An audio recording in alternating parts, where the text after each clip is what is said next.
everyone. Welcome back to another podcast. We are here live in the Collide studio. If you haven't been out here, it's in Houston off Brittmore. It's an amazing place. Collide is doing some incredible things, and they just have a really cool place to hang out in a really amazing studio that we have the pleasure of recording in today. I am so excited to be introducing our guest, and her name is Ashleigh Williams.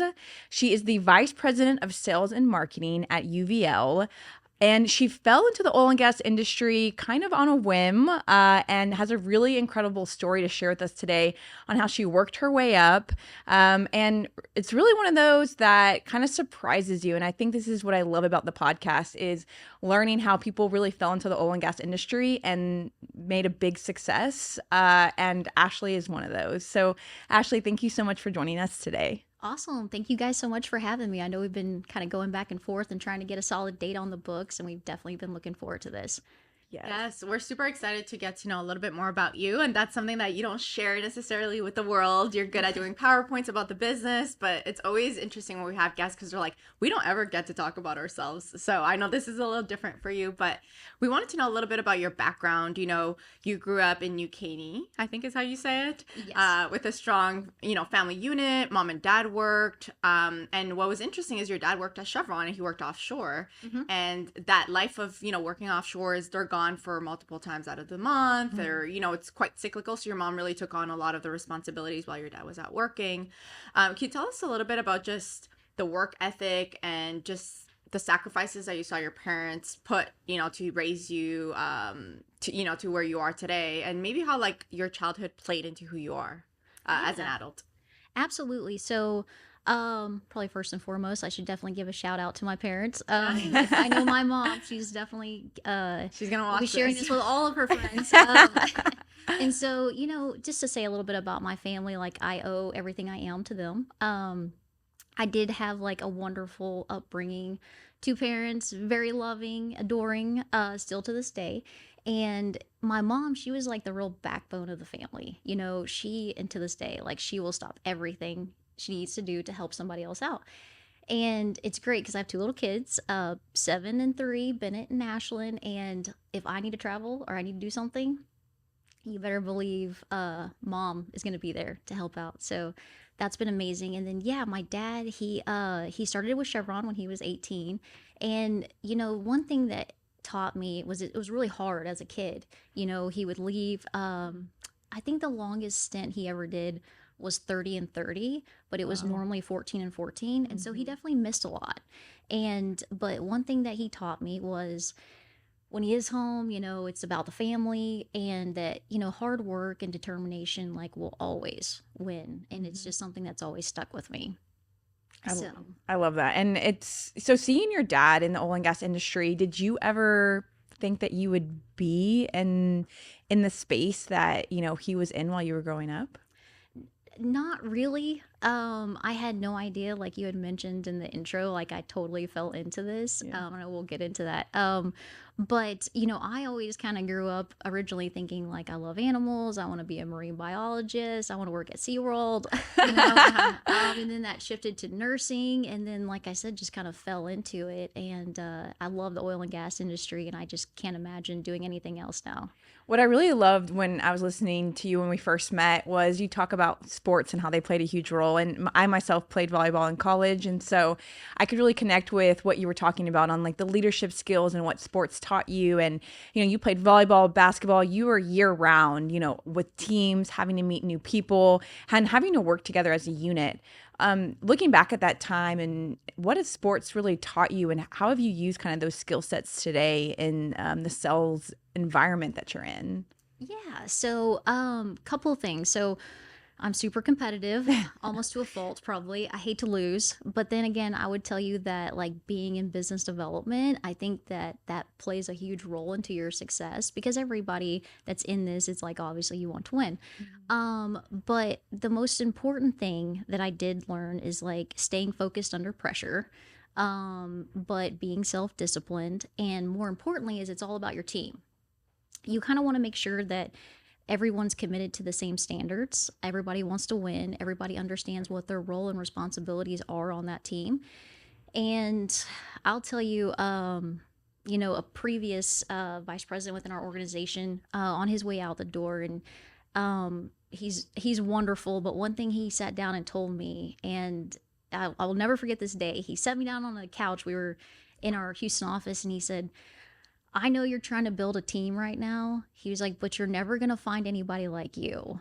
And so you really need to stop looking for that person. Like, you're a very unique individual." And so while it was a compliment, and I was like, "Oh, wow, that was, that was Yeah. really nice of you to say," at the same time, like, I was like, "No, I'm totally going to find the team, and I'm totally going to find people that are like me."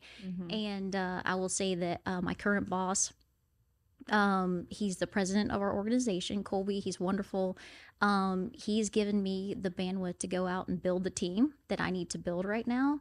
And I have absolutely proven that I can go out there and find people just like me. And so I'm in the process of building that team now. And I mean, I got to tell you guys, like, it's exciting. We've got some really good people. And I would tell you that I would go to war against anybody right now with the team that we have put in place. So it's exciting.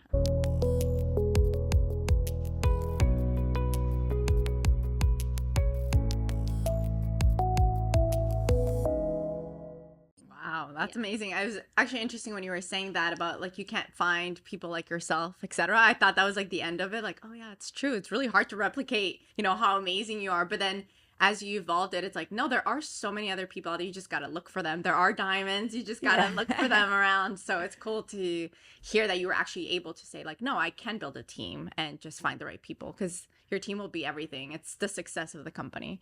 Tell us a little bit about when you started college, and to your point before, you mentioned you wanted to become a nurse. And I think we've heard a few people on the podcast where they like wanted to be a vet, or they wanted to be XYZ, and then they actually get into it and they're like, ooh, this is not for me. That's probably difficult when you put yourself back in that moment where you're like going into adulthood, you're going to your first career, and you realize like, I picked maybe the wrong thing. How do you pivot when you look at maybe other friends who are like doing what they love, and they're like, this is like, you didn't find that right away. How were you able to pivot, and maybe like, what did you do during that period to find what you were good at? Right. So this kind of leads to how I fell in the oil and gas industry. So let's see. Gosh, I'm 40 now, so bear with me. My memory isn't everything that it used to be. But so thinking back on that is that I originally, when I was finishing high school, I thought, oh, I want to be an Aggie. Like, I want to go to Texas A&M. And I thought, let me start at Blinn. I'll start there. I'll work my way up to go to Texas A&M, because I knew deep down I wanted to do nursing, and I thought that that's ultimately what I would do. And I quickly found out, well, one, classes are pretty hard too, of course. But as you're going through nursing programs, they want you to start, at low level and start doing clinicals, like, I guess, volunteer your time at some of the nursing homes and stuff. And I remember coming home crying, like, I was pretty vulnerable, but I would come home and cry, and my mom's like, what's, like, I call her and she's like, what's going on with you? And I'm like, I made a big mistake.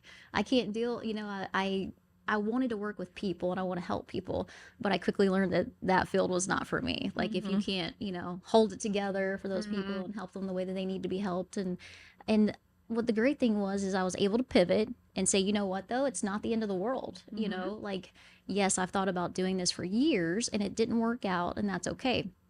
So during that time, I had came back home to Houston, and I told them, I'm gonna come home, I'm gonna figure it all out. And I had a buddy that owned a bar. So Westfield's by the railroad track. It was a huge oil field hangout. It was a bar and restaurant, right? So a lot of people, it was over off the Hardy Toll Road. So you've got a lot of service companies over there. Baker Hughes is over there, quite a few others. And so they would come in there for lunch, and then they would host a lot of happy hours there. And so I got to meet a lot of really awesome people working there during that time period. And then I was going to school, and that job allowed me a lot of flexibility to, if I want to take day classes, night classes, whatever, and I would just, work when needed. And I had a couple of the gentlemen there tell me, so you're going to school, like, what are you going to school for? Asked me a ton of questions, and they said, you should really look at being in sales. And I was like, oh, I was like, I'm still trying to figure it out. I'm just going to get my business degree and kind of figure it out. And then they kept on and kept on. And I said, okay, well, give me a job.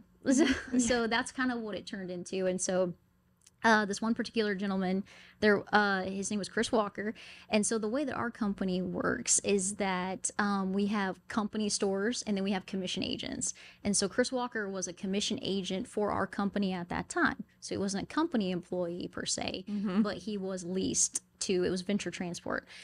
And he said, I'll make you a deal. He was like, I'll pay you X amount a week and I'll pay you commissions if you come and sell for me. And I said, all right, deal. And, it's not like bartending. This was just something to fill a void. Yeah. And so I said, fine, let's do it. So literally the next week, I told him, I was like, all right, let's get going. So obviously I had a lot of connections from my dad working at Chevron and then just through the bar in general. Yeah. And I hit the ground running so hard that I only did it for like maybe 45 days. And he was already calling corporate saying like, okay, listen, you guys really need to hire her. Yeah. Which I was like, oh, that's, again, it was an honor. It felt pretty good. It's like, okay, your hard work is really paying off. And so that is actually how I kind of got my start into the industry is, again, one person really believing in you that you kind of have this niche and that you should follow it. And they give you an opportunity. And I kind of just ran with it. And my career kind of took off from there. That's what I thought was so amazing when we were talking, and I was when I was first learning about your history, and when you had originally said you were going to Blinn, I thought, oh, Blinn, probably then A&M, probably then like petroleum engineering, that's probably gotten oil and gas. Like I was just assuming all these things. Yeah. And then you're like, well, I worked at a bar, and then at the bar I met these guys, and I'm like, oh, that's kind of typical too. And it's funny how many stories are kind of like that, like especially in sales where guys that own companies, oil and gas, be taking people out for lunch. They think the waiter or waitress does a really good job, and they're like, wow, this person's got really great service. I need somebody, and like they can deal with people. They can learn the side of the business easily, and then they can sell it. And you were just like one of those success stories. But kind of also that perception of the oil and gas industry where maybe even at that time, women in the oil and gas industry were maybe perceived as like, some guys don't want to hire women because they get pregnant and then they have to have maternity leave. And you face that. I did. Early on, you get in, you're doing a great job, and then you face somebody who's like, I don't usually hire women. But you, with that competitive spirit, was like, no, like you're going to hire me. And you convinced him to. Tell us about overcoming that challenge. And then also, did he ever change his mindset after that? Or do you even know? I'd love to know that. Yeah, so that's a great success story as well. So let me back up. All right, so right before I would say Chris had made that call to corporate, to the VP at that time and told him like, hey, I need to come, you guys really need to take a look at this girl. I had some of the corporate sales reps kind of reach out to me and said like, hey, we do all these golf tournaments and we go out and cook, and you guys are very familiar. AADE was the specific golf tournament in question. And Venture Transport at the time, we always cooked on the 18th hole. And they said, you should really come out here. I bet you a bunch of your clients are out here. We could really use some help as well, just cooking and serving and visiting with customers. I said, absolutely, I'll come out and help you guys out. So while I was there, excuse me, the current VP at the time, he showed up, and they didn't realize that he was going to come. He kind of just made a surprise visit and wanted to come hang out. And as soon as he walked up, they said, yes, this is the VP of Business Development. And I immediately walked up to him and I said, hi, I'm Ashleigh Stedman at the time. I said, I'm Ashleigh Stedman and I'm going to work for you one day.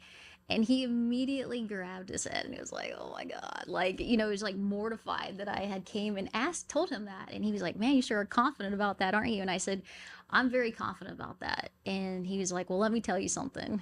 He was like, I don't typically hire a lot of women because, or I don't hire a lot of women. I said, really? I said, why? And he was like, well, women get pregnant and then they get married and then they never come back to work. And I was like, huh. And I kind of had to take a pause there. I was like, well, that wasn't the response I was thinking I would get. But, long story short, he remembers that conversation to today. And if he was sitting here right now, he would probably go in way more depth about that conversation and like how many times he's actually told that story because he didn't even really know how to take it. Like, who's this, at the time I was 21 years old, this 21-year-old blonde coming up to me at a golf tournament telling me she's going to work for me one day. Like, what am I getting myself into? So then shortly after that, literally like maybe like 2 weeks later, that's when Kristen made the call to corporate. So they called me into the corporate office and said, all right, we're going to give you an opportunity. And they gave me a little expense budget to work off of, some business cards and a cell phone, and they essentially threw me to the wolves. And so, but yeah, that's kind of the stepping stone of how that kind of came about, but also my dealings with thinking like, oh, wow, like, what am I really up against? And I would say that, there, I'm sure that the industry has changed a lot. I would say this is my 18th year doing this. And, the perception of women before to what perception of women is today has dramatically changed. And, I'm excited because of the women in this room too, is like, we're a part of that change. Yeah. And I think it's all for the better. And, but yeah, that's it's something that I was determined though at the end of the day that I was like, I'm not taking no for an answer. Like, I'm gonna come work for him. And I had to work harder though. Yeah. I had to work harder than all my male colleagues. But I do think that it shaped me into being the top salesman year over year. Yeah, actually talking about, being the top salesman, tell us a little bit about how you were able to get that, or get all those clients and get that success. It is hard. Sales is hard in general. And it's also something that you kind of fell into in a way where it's not like you're like, I'm going to be in sales, or I've got this passion for sales. It almost came natural to you. Do you have any advice on maybe how you took so many no's, how you got into rooms? Like, what do you think really made you shine in sales if you had to look back? If I had to look back, and this is kind of like a little joke within our organization right now, because we're growing and we're adding salespeople, and part of me, motherly me, is like, oh, I'm going to baby them and I'm going to take them around and I'm just going to give them work. Well, when I started, again, you have to remember the odds were against me. I had somebody that was determined that I probably wasn't going to make it, or I was going to, obviously when I was going to get married and start a family and never come back to work. So when I say they threw me to the wolves, I mean, literally threw me to the wolves. So I literally got in my car and I just drove around, and I Googled every oil and gas company there was. I can't tell you how many loops I've made around the Beltway. And I would just call on people, and of course there would be like, oh, are we doing business with you guys? Or like, wow, we haven't seen a salesman here in like a year. Yeah. So I was like, congratulations, here's my business card, I'm your new sales rep. And it's just that kind of like grit and determination.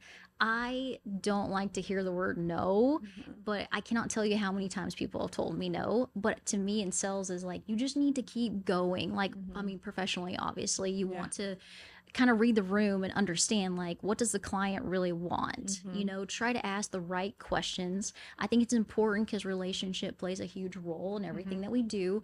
But to get to that relationship, though, you need to understand where their pain points are, and then you kind of build off that as well. And even though they might keep telling you no, one day you're going to show up over there and they're going to be upset because somebody just dropped them in the grease, or they have a big bid that's due and you're going to come in clutch.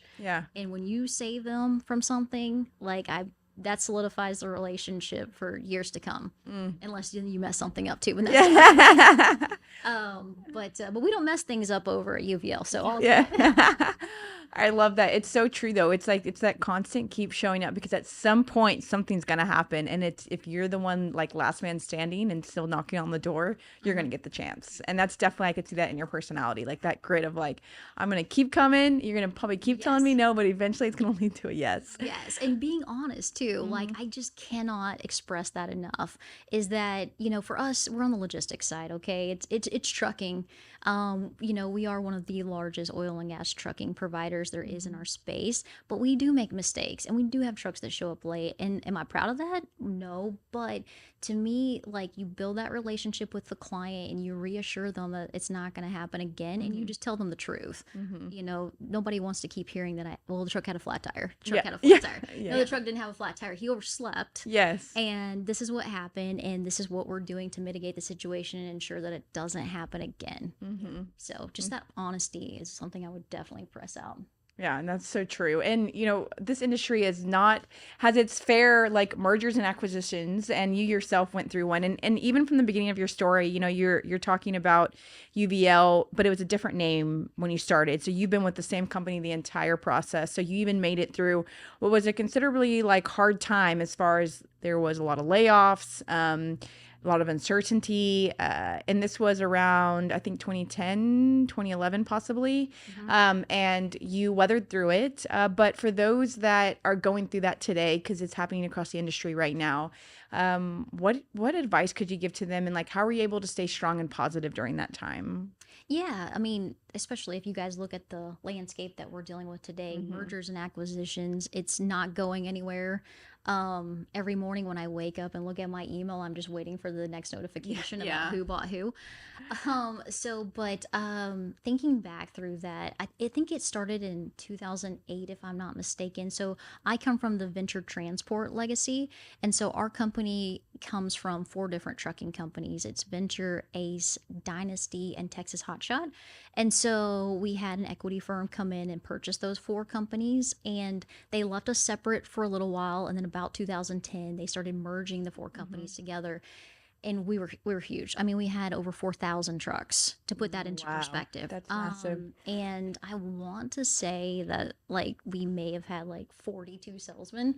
So Wow. obviously, you don't need that many people. And they started bringing the groups together. And when you bring that many people together, we'd been competitors for so long and trying to get the culture to change. And I saw a lot of resistance in the room. And so again, I was young and determined, and I just told myself at the end of the day, you need to come in with open eyes, and you need to understand what the big picture here is, and you need to just do your best.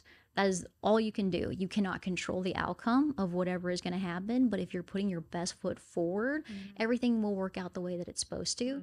And I'm just a firm believer that everything happens for a reason. So if I were to lose my job, it's for a reason, because there's something bigger and better that maybe there was out there for me. But I was blessed in all of that they did keep me, and obviously I've progressed pretty good since there. Yeah. I mean, I also think it's when those things happen with mergers and just different companies coming together, it's the people who are just positive about it versus complaining or saying like it's never going to be the same, etc. Those are usually the people that do best, because they're, again, putting their best foot forward, and you're also bringing a positive mindset to something that's very difficult. So I feel like leadership usually detects those kind of people that are like, okay, they're positive about the new change and want to be part of it. Yes. Can you tell us a little bit about balancing career, motherhood, just relationships, etc. And something that's stuck with me is obviously with the VP guy at the time saying like, women just have children, get married and don't come back. How did that affect you when it was now your turn eventually to be that thing that he mentioned?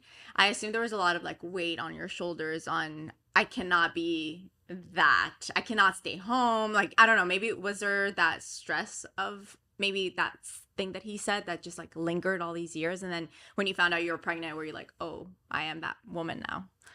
Absolutely. So I remember when my husband and I had decided like, yeah, we're ready to start having kids, and I was, don't tell anybody, let's just, we're obviously you want to keep that stuff private until you get to a good spot. But when I found out I was pregnant with Bennett, I cried for multiple reasons, right? One, your hormones are going crazy. But I was like, oh my gosh, like this is so exciting. But in the same breath, I was like, because of what I had gone through, I was like, immediately, here we go. I'm going to catch. And I worked with all men, pretty much. I was like, here we go. You're not, oh, so when are you quitting? Like all the questions. When are you quitting? Oh, are you going to quit before you start, are you going to come back after you have the baby? What does this mean for your future? And I literally held it. And it's not like a proud moment, right? But I did not tell anybody I was pregnant until like I was showing, and I couldn't hide it anymore. So I was like, okay. So I told my boss like, hey, like I really need to come in and talk to you. And he thought I was coming in to quit, because he was like, you never have like these serious moments that you need to talk to me. So I came in, and he was just sitting there, and he was like, so what's going on? Yeah. Like, what do you want to talk about? Yeah. And I'm like, and I immediately started crying. And I was like, but again, your hormones are going. Yeah. And I'm like, I have to tell you something, and I just need you to listen to me because I know how you feel about these things, but I'm pregnant. And he started laughing. And I'm like, why are you laughing? And so he came around the desk and he gave me like a big hug and he was like, I'm sorry that I made you feel that way. Yeah. That Yeah. wasn't right of me, but he was like, I am so happy for you. And I Yeah. was like, okay. It was like just this Mm. instant Yeah. relief. I mean, I can't even like explain it, but it Mhm. was like, oh my God, okay, it's gonna be okay. So, but it didn't matter about that conversation. I swear 2 months later, I was trying to fight over my accounts because they thought that I was still gonna go home and like not come back to work. But I proved them all wrong on that one as well. So, Yeah. but yeah, I mean, to anybody out there that's trying to start a family, like it is stressful, and but it is not something that you should be afraid to have those conversations about. You should never feel that way, and you certainly should never feel like you're alone. Mhm. There's plenty of women in our industry that have these same kind of feelings and emotions around like you want to start a family, but you're worried about the perception of all of that too in a male dominated industry. Mm. Yeah, I think your story resonates with so many women, and it's sad that I think that's still the case today. And maybe they didn't even hear it directly from a manager, but it was still like the perception a little bit of just women having children. And it's so weird to hear you say your story because, like, like I hid my pregnancy from work for like 7 months. And then when I told my VP, we met up for breakfast and I just started crying. It was like this weird guilt that I'm like, I don't even know why I feel guilty. I know. They don't care about you, let's be honest. But again, I was in sales and I was like, what are my customers going to do? Is the business going to survive without me? Yes. Like, but it's all this stuff Yeah. that you stress over. And I remember he was like, he got up to, gave me the biggest hug. I was like, why are you crying? This is the best thing ever. I'm so happy for you. And I was like, wait, what? I thought like this isn't good for the business, but, and I told a lot of people after, it's like, do not think about that. Like the fact that in 2021 I was thinking that, it means like, yes, we've done a lot of progress, but why are women still feeling so guilty about having children, Yes. So And it sucks. it's so interesting because all of our stories kind of coincide. And with mine, same thing. I waited, but the guys knew me so well. They were laughing. Like my boss was literally like, "We've known you were pregnant. You started wearing dresses. You never wear dresses."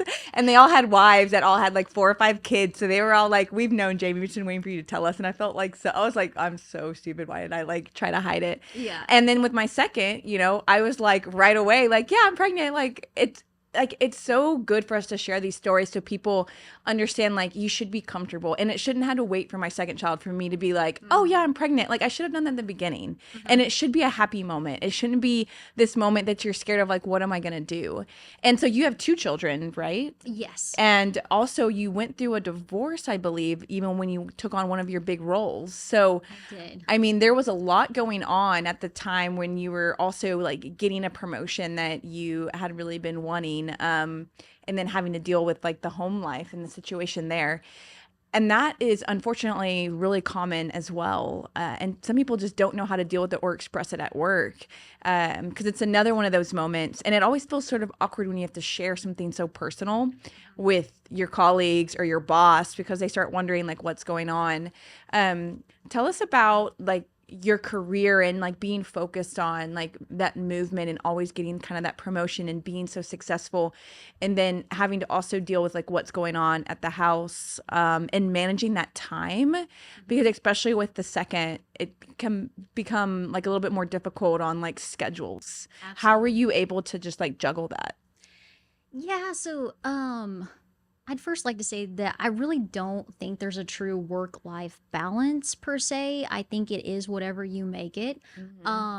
So about a month stepping into the VP role, and again, my husband at the time, he knew how important this job was to me, and on multiple occasions, he had even reassured me. He's been very successful in his career path as well, and he's like, you don't have to work. If this is not what you want to do, and it's like I was like appalled, like. What are you talking about? I'm like, I'm working hard over here. I'm really good at this. Yeah. Like, that's what I want to do. And I'm very passionate about it. And it was nice to have that support, but that's not something that I want. I didn't want to be a stay-at-home mom. But, Ashlyn was 2. and I stepped into the VP role. And I would say 30 days after I stepped into the role, he had told me that he's like, I need to move. I'm going to move out. I need a break. And he was going through a lot too. He works in the industry as well, speaking of mergers and acquisitions. And he was going through a really hard time with a lot of what his company was going through.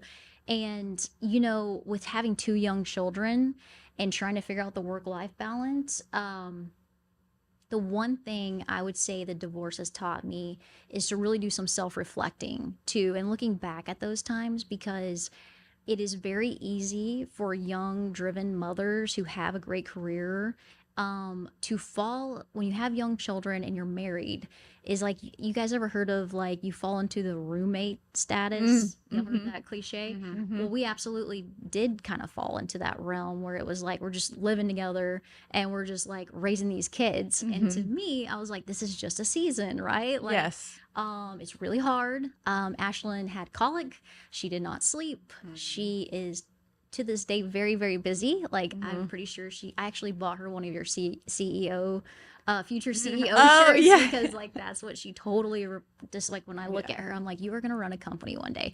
But ever since she was born, it's just been trying on the relationship. And one thing I've learned is like, make sure you communicate with your partner. You know, like, you know, if your career is doing this and theirs is doing this, like, you need try to be a little bit more compassionate about what's going on. But number one is communication, is that you don't shut it out, address it head on, you know, and it's something that you can take from your personal life to your work life.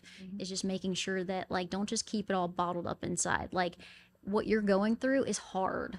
Like, raising babies is hard. It takes a village and a couple bottles of wine for sure. But you know, it's such a rewarding time in your life, but it is important for you and your spouse to be on the same page, you know? And, you know, when it comes to the work-life balance too, is that I feel like we're in this whole new age too, where you can work from home, you know, that's acceptable. Let's say my son, he plays soccer, right? So, you know, if he's got a soccer match and he needs to go to soccer practice, or they have a doctor's appointment, whatever it may be, like, it's okay for me to leave and go take care of that, and then come home and shut it down from 5 to 7. You know, make that family time. Don't be like, hey, can you take the kids? Like, or like, I felt like I was taking the baby and being like, you need to go in the other room because God forbid that somebody hears her crying in the background. I'm like, it's 5 o'clock. Yeah. Okay. Like, and I feel like every mother probably goes through this, but like, everybody has kids. Almost, it's just life now. And so, you know, just kind of accept that. And if you need to set some boundaries, set those boundaries and say, like, this is my family time. But for me personally, like, I will now, like, set those boundaries from, like, try to do 5 to 7 and then bath, kids go to bed. Then I'll pull my computer out, and because my boss knows at the end of the day that I'm going to get whatever deadline's done, whatever needs to be done, he knows I'm going to get it done. And I have that same mentality with my team too. Like, you need to take care of something, like, you take care of it, because I know and trust that you're going to do what I need you to get done too. And so that's kind of that work-life balance. But I also tell my team too, I'm like, listen, I may get on a tangent on the weekends or like at nighttime sometimes, and I tell them all the time, you do not owe me a response. Okay. I have to repeat that quite a few times on like our meetings and stuff, and they're like, man, you were going at it till midnight last night with those emails. I'm like, don't read them, don't respond. That's just the only time that I have. It's the only time I have. So when you have your time, you read them. Like, this is my time when I'm able to send them. Like, don't read them at midnight, because I'm sending them at midnight. And sometimes some of those emails, like, I hate to send the one-liners of like, yes, approved, sure, no problem. Like, I want to, some of them obviously deserve a little bit more attention and thorough detail, and so I can't, sometimes in the hustle and bustle during the day, you can't think. And so, but at nighttime, when I'm just like, it's just me and nobody's bothering me and my emails aren't stacking up, it's just easier to catch up at night. And so, but again, when it comes to work-life balance, everybody has to do what works best for them. I love that. I love it. Yes. So last question is, can you give us some advice for the next generation, or maybe a young girl that just went to nursing and realized it wasn't her thing? And just, I think what's been really great about your story is where you've been able to take your career with a very non-traditional path, where it's just, you had opportunities, somebody bet on you, you performed, and here you are, climbing that ladder in this company. And I think maybe for a lot of people, they would like that, but they don't know how to get there. Maybe they don't believe in themselves. Or like, I do have to go to an A&M. I do have to be a petroleum engineer in order to make it in XYZ company. But you've obviously shown that you took a very different path and you could still make it. And be successful today and be happy with where you are. So do you have any advice maybe for a younger person getting into the industry and like maybe having those hopes and dreams about doing a sales career? Yeah, absolutely. So, it's a couple different things I would tell like my younger self or somebody that's young getting into the industry is just never give up. Some of this stuff you have to let it roll off your back. There's going to be a little bit of haters, I would say, out there. There's gonna be people that don't believe in you, and that's okay. That is just life, and you're gonna have good times, you're gonna have bad times, but make sure that you always have the right attitude, I think is number one, and be coachable. Again, something I learned from sports is like, don't be a crybaby, woe is me on the sidelines, right? Be somebody that even if you're not the greatest at whatever it is that you're doing, like be coachable, ask for help, go to somebody and tell them what your dreams are. And, people sometimes will take that a lot further than somebody who, might be over here, fresh A&M grad, it's, they want to see that grit and that determination that you want to take things to the next level, and if you're coachable, somebody will definitely pick you up. And just be nice. Like I feel like so many people sometimes in the field too, like you want to be a leader, treat people how you want to be treated. Like obviously you don't want to be like, well, I'm the boss and this is like what I say goes. I hate that mentality. If you got questions, you want to know what's going on, ask the questions, figure it out. And one of the, I'll tell you like my favorite saying. I know we were joking about this when we had visited the first time, but, Nick Saban has this quote that like I'm obsessed with, and when I had heard it the first time, it was at a really vulnerable part of my career when we were making I knew I was going to step into the VP role, and some of the people that were on the team were naysayers per se, like, oh, I've never worked for you. I will never forget, I heard Nick Saban say, mediocre people don't like high achievers, and high achievers don't like mediocre people.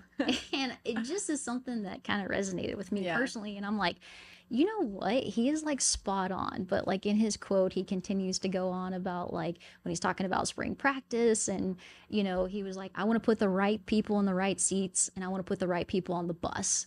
And be somebody Nick Saban wants to put on that bus. That's what I want to say. Is like, figure out what you're good at, figure out what you want to do, what motivates you, and stick with it.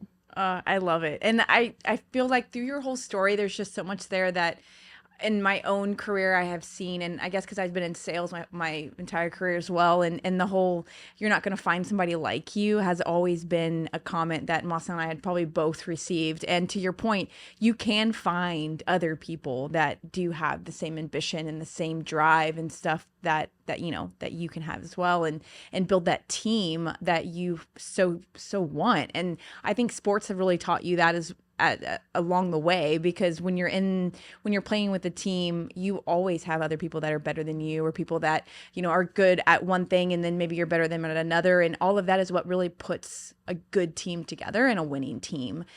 So I've always loved your story. I'm so glad you were able to come today and we were able to share it, and just give people also that like hope that, hey, even though you might not have thought that you'd be in oil and gas, you fell into it just by meeting the right person at the right time, working at a bar while you're going to school, and it really changed your whole life for the better. And so thank you so much for coming today and sharing that with us, and also those vulnerable moments that you dealt with during your career so far.